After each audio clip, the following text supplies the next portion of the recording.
अस्सलाम वालेकुम friends, welcome back to top smarties. Drama serial Rasme वफा।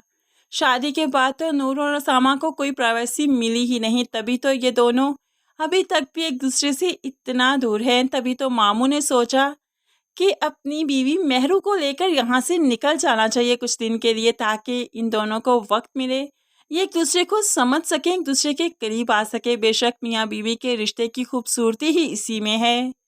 बेशक शादी जिन भी हालात में हुई हो, निभाह तो करना ही पड़ता है।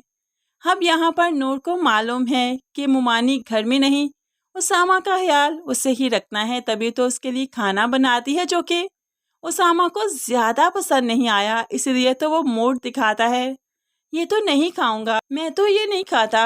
तो ऐसे में नूर अब कहने लगी, फवाद ठीक कहता था तुम्हारे बारे में, तुम्हारी जिस लड़की से शादी होगी ना। अभी आधे ही अल्फाज बोले थे कि चुप कर गई। उसामा नूर के हाथ पर हाथ रखते हुए उसे तसल्ली देता है कि वो मुकम्मल बात कर सकती है, तभी तो वो बात को खुद से मुकम्मल करता है। कितने अच्छे दिन थे ना वो, कभी सोचा ही नहीं था कि इस तरह से हमें रहना होगा। मुझे कितना अच्छा लगता कि तुम फवाद के साथ रहती और मैं तुम लोगों को देखता रहता। इस तरह से हमारी दोस्ती और मजबूत हो जाती। उसामा कभी भी नहीं चाहता कि वो नूर को रोके टोके फवाद की यादों को याद ना करने दे, बल्कि वो खुद उसके साथ मिलकर अपने हसीन वक्तों को याद करता है। और बस यही इसी तरह से अंडरस्टैंडिंग बढ़ती जाएगी। नूर फवाद को याद तो किया करेगी आगे चलकर, लेकिन उसामा से वो मोहब्बत करने लगेगी और फवाद उसको जस्ट एक फ्रेंड की तरह, पहली मोहब्बत की तरह याद रह जाएगा। लेकिन फिर आगे चलकर उसे उसामा से ही मोहब्बत हो जाएगी, उसके साथ ही रहना चाहेगी।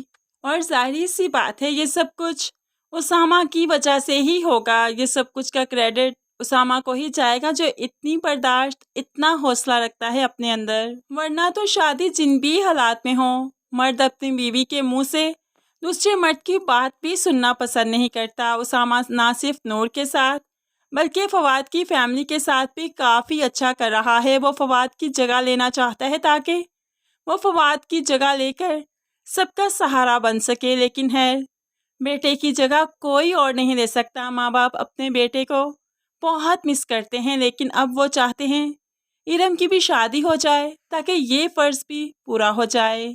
लेकिन इरम तो वन साइडेड मोहब्बत करती है उसामा से, तो इसलिए वो किसी भी तौर शादी करना नहीं चाहती। और यहाँ पर अलिशबा भी तो वन साइडेड मोहब्बत करती है उसामा से, तभी तो वो हर रिश्ते को रिजेक्ट करती जाएगी। माँ ने अलिशबा को लड़के की जब रिश्ते के लिए पिक्चर दिखाई, तो वो तो पिक्चर को फाड़कर हवा में उड़ा देती है कि वो उसामा के अलावा किसी को अपनी ज़िंदगी में इमेजिन नहीं कर सकती। माँ बस जिद है कि तुम शादी कर लो, ज़िंदगी में मूव ऑन करो। लेकिन अलिशबा तो चाहती है कि नूर के साथ उसामा अलहदगी हासिल कर ले, डिवोर्स दे दे उसको, और वो नूर की जगह ले ले, जो कि कभी भी मुमकिन नहीं हो सकता।